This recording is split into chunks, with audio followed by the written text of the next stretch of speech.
Today, we're going to visit some of the most deserted places on the planet. Uninhabited island and dry desert. And yes, all this is in Ukraine. Why don't you join us? So it turns out that the only uninhabited marine reserve is right here in Ukraine. And it's called Gach Island, but the locals call it Jar, and the only way to get there is on a boat, and it takes about 40 minutes, so that's where we're heading to now. What a way to have a good time.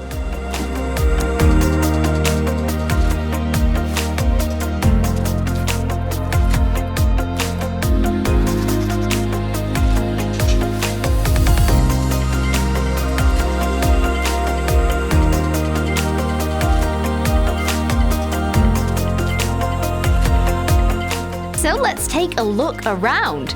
Jarogach is a 62-kilometre square island that stretches for about 42 kilometres, and it's a great place to have a camping weekend, alone in the wild. After all, there are officially no residents at all on this island.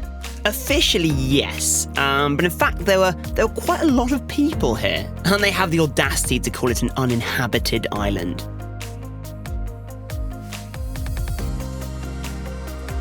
How did this island appear? I imagine there's a very specific scientific reason, but we don't care about that here. So what's the Greek legend about it? The Greek legend is there was a goddess, Iphigenia, Yes. and she didn't want to marry somebody. Achilles. You didn't want to marry Achilles. Because, you know, Achilles' heel, a bit of a plonker, wasn't he? So he's got a weak only in his ankle. Yeah. So she decided to run away, but she ran away to the sea, this sea specifically, and Artemis didn't want her to drown, so he gave her a power. She gave her a power. She gave him a power. Tried to run into the sea to get away from Achilles. She didn't but want to marry Artemis, him. the goddess, was like, I don't want you to drown. So she started throwing sand in front of her, and she kept running and running and running, and that's why this island is so long.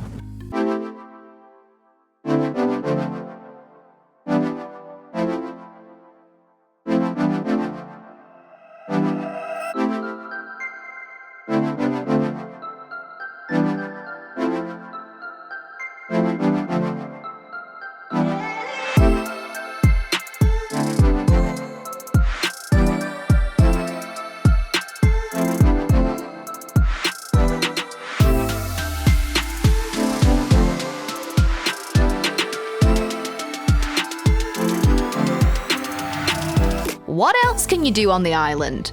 For example, stand-up paddleboarding. How is this different from ordinary surfing? Well, you are standing on the board, but instead of using your hands, you paddle. I personally enjoyed it. It's definitely worth a try. Enough fun. It's time to have a meal. So let's see what's on the island's menu. So unfortunately there are no novelty restaurants or petrol stations for us to eat tonight on this island, so we're gonna have to cook for ourselves. Flavor Town, baby. Woo-hoo. You gotta really put some passion in your wrist action. Right, well, I'm pretty sure that our oil, our carrot, our onion, and our pepper are all prepared very well now. So I'm gonna pull it off the heat. Careful. We're gonna move it to the side. And then we're gonna take them and put them in a little bowl separately before we get the bulgur wheat involved. Whoa! Right, be careful, right, be very careful, be very slow and very careful. Yeah. Right, so now we've got to get the old bulgur wheat and water together. So you put your beautifully roasted vegetables over there. 3 litres is... About half of that. half of that. Yeah, put about half of that in there. Yeah, keep going. That's nice, it's good. It's a good sound. Very good. We've made bulgur wheat with vegetables. Yeah, and now and some pepper. And now it's time to taste our creation.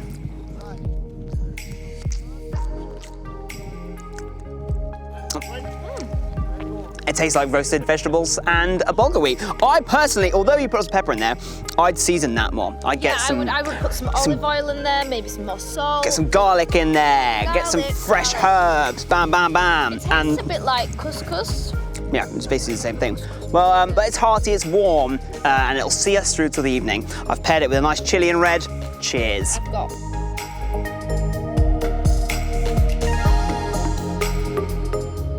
So our first day on the Jarogach Island ended. Time to set up our tents and have a sleep.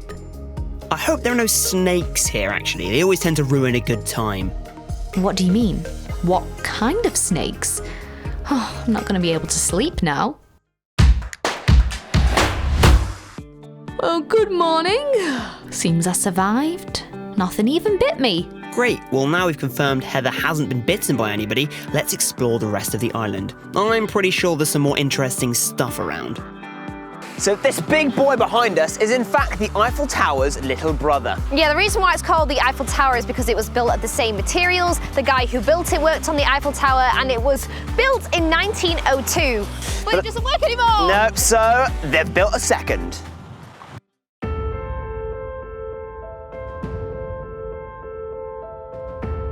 And almost exclusively runs on solar energy. Cheers, son.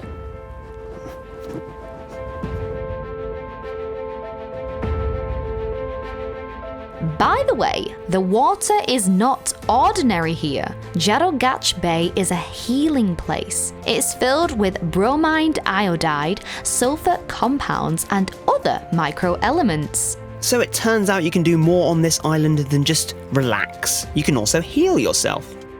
This island's been amazing. My favourite thing has been seeing the dolphins. That was incredible. My God, yeah, we saw some dolphins and that was beautiful. And they're yeah. so close to the shore, and yeah, it was great. That was, I think I was not in a bad mood, but I was kind of like so-so, and then as soon as I saw a dolphin, you see a dolphin, cheers you right up. It does. And I also enjoyed that thing like paddleboarding.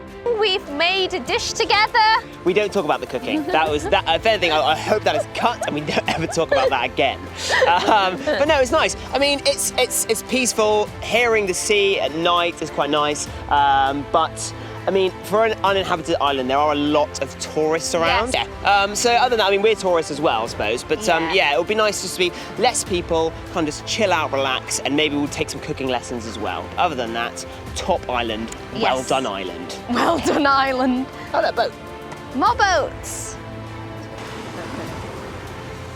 Welcome. Welcome to my the island. Richard Branson.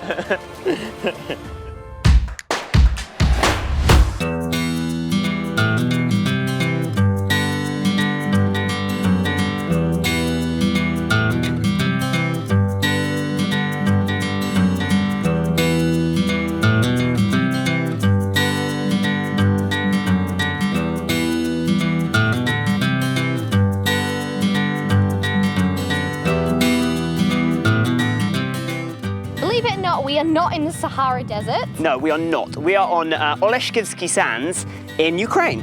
And it is the largest expanse of sand in Ukraine too. And the second largest in all of Europe. Oleshkivska Desert covers about 200,000 hectares of land. And as you'd expect from a desert, the air here contains a minimum amount of moisture, and there's literally no protection from the sun. Now during the day, the sand warms up to 70 degrees, and the wind, that's not rare either, raising some actual sandstorms. So yes, welcome to hell. The dunes of the Oleshkivska Desert reach 12 meters, but there are also cozy oases with shady green trees. It's not that bad. So how did this place come to be? Well, there are a couple of theories. One is that this is the riverbed of the river Dnipro. And the other theory is that in the 18th and 19th century, there were sheep that were pastured here, initiating this process. They ate the poor girl dry, which is the opposite of what you want.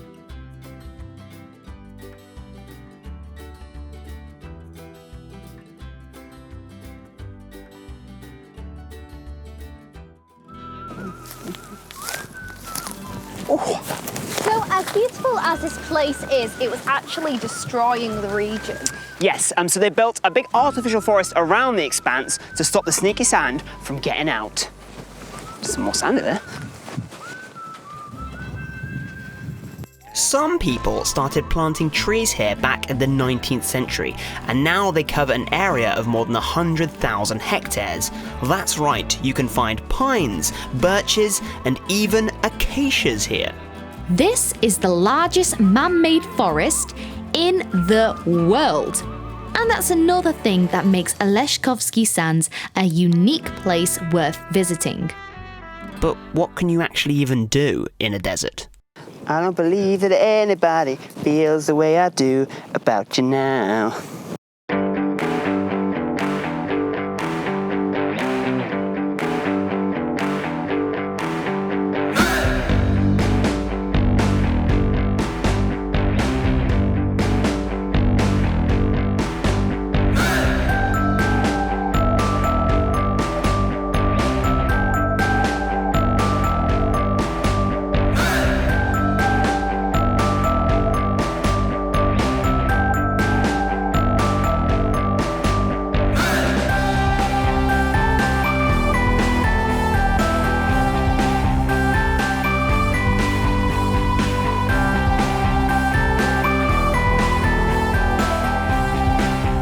But jokes aside, the desert is a harsh place to survive.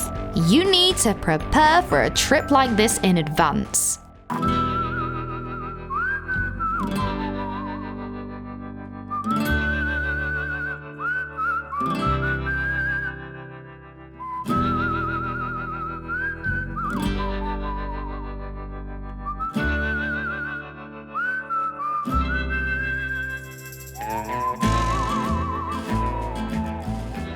So from 5 a.m. this morning when we got up, have you enjoyed the day? I have. It's been a very busy day. I mean, it took us like, what, 8 hours to get here?